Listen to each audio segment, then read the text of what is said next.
your Jehovah's Witness family and friends really don't love you. They don't love you.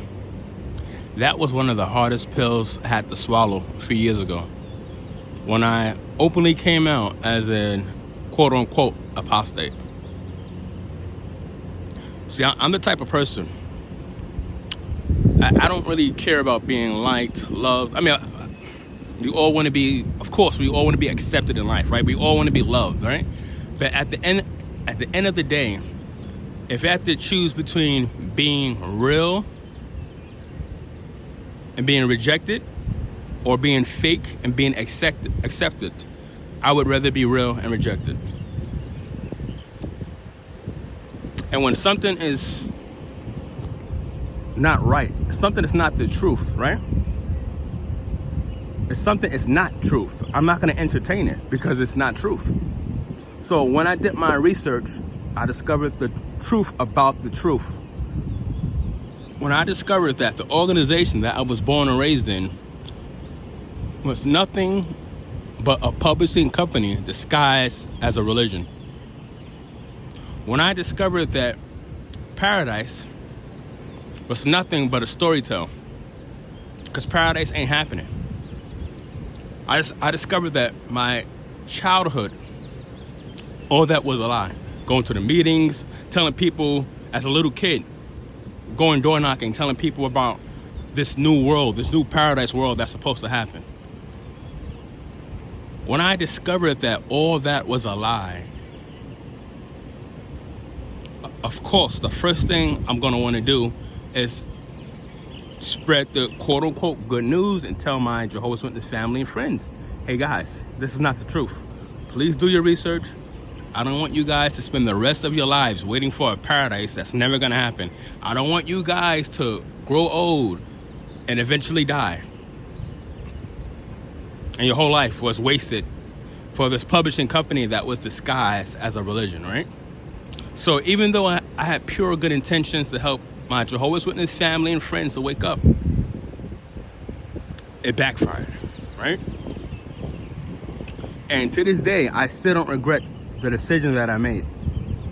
So I feel like you can't go wrong when you're being honest with somebody. If you're being honest and upfront and you're telling them the real deal, and if they choose to be ignorant and not even hear your side of the story, if they choose not to be open-minded to the possibility that they could be wrong, then hey, that's on them. That's on them. But you guys remember that scripture in the Bible, right? Where this one angel overnight, he killed something like 100,000 men overnight, right? Well, when I came out as a full-blown apostate, overnight, just like that angel, my social media, my Facebook, my Instagram, people were blocking me, unfriending me. I'm talking about guys that I was close with, brothers that I was close with. I'm talking about sisters that I've known for 20 plus years that I grew up with, people that I've known for a substantial amount of time, people who I had one-on-one, heart-to-heart conversations with, people who I spent the night over their house, so-called friends that promised me they will always be there for me, blocked, unfriended. Jerron? Who's that? Well, we don't speak to him anymore. He's an apostate. And last but not least, my mother. You know, I told my family, I sent a group text to my family, and I told them, I encouraged them, hey guys, this is not the truth, do your research, right? And my mom sent me a message saying, oh, well, Jerron, if you're gonna disassociate, then you know we can't talk to you, right? And I want to say to her, Mom, where is that in the Bible?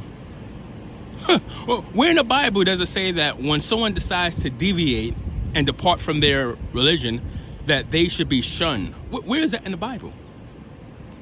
But anywho, I came to the conclusion that these people never really loved me. It was never real to begin with. And that's a hard pill to swallow. The truth hurts, right? It made me stronger and wiser at the same time. When you hear from your family, when you hear from people that you thought were your real friends, when these people block you, unfriend you, when they shun you, you realize, oh shit, it was never real to begin with. This was all fake from day one. I just didn't know back then.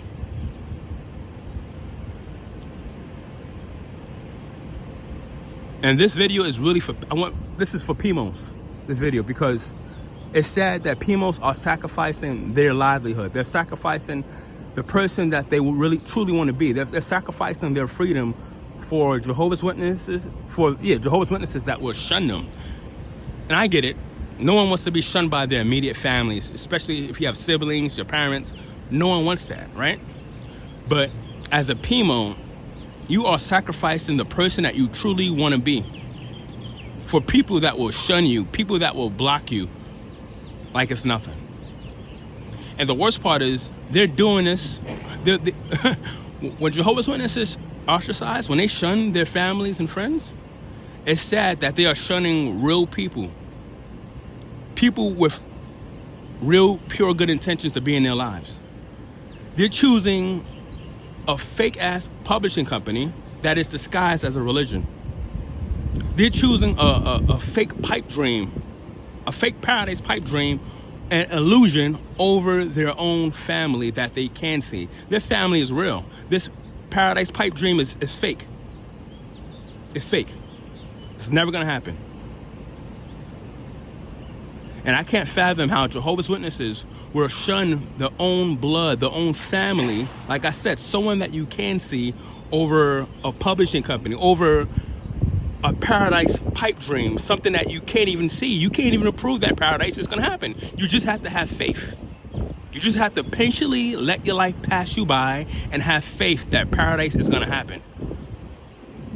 But what happens when 50 years pass? We're now in the year 2075, which means everybody, all the Jehovah's Witnesses in their 20s and 30s, right now, they're gonna be in their 70s and 80s in the year 2075, still talking about, oh, the end is right around the corner. And what's gonna happen then? You're gonna look back on your life and like, damn, I slaved for this organization. I went out in service, I commented on all the meetings, I did my part. Where is paradise? I am now in my 80s and 90s, still waiting for paradise. And it's sad that Pumos have to sacrifice their entire life just to keep superficial family and friends by their side, because no one wants to be shunned. I've been shunned for a little over 2 years now, and this is not pretty. It's not pretty being shunned, but I would prefer to be shunned by being real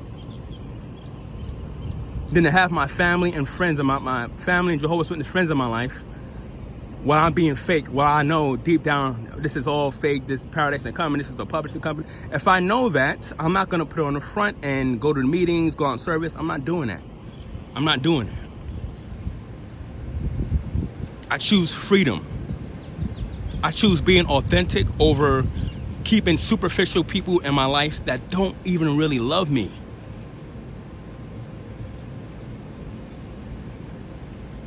Don't love me. This video, once again, is for all the Pumos. Your family and friends don't love you. I understand that some of you live with your family, some of you work with Jehovah's Witnesses. I understand that for the time being, you have to be a Pumo, but I'm telling you, you don't want to be a Pumo for the rest of your life. Because your folks, your family, your Jehovah's Witness, devout family members and friends, when they grow old, they're gonna look back and have so many regrets. The last thing you wanna do is look back in your life and be like, damn, I sacrificed my life, the life that I wanted to live, the life that I wanted to have. I sacrificed that for my family that don't even really love me. That is a hard pill to swallow, guys. And it's truly inhumane how the governing body leaders, they are so good at deceiving their members to shun people. I No, it's a loving thing. Oh, if they leave Jehovah, well, better shun that person. Better leave that person alone. If they stop going to the meetings, if they no longer believe, shun that person. Where is that in the Bible?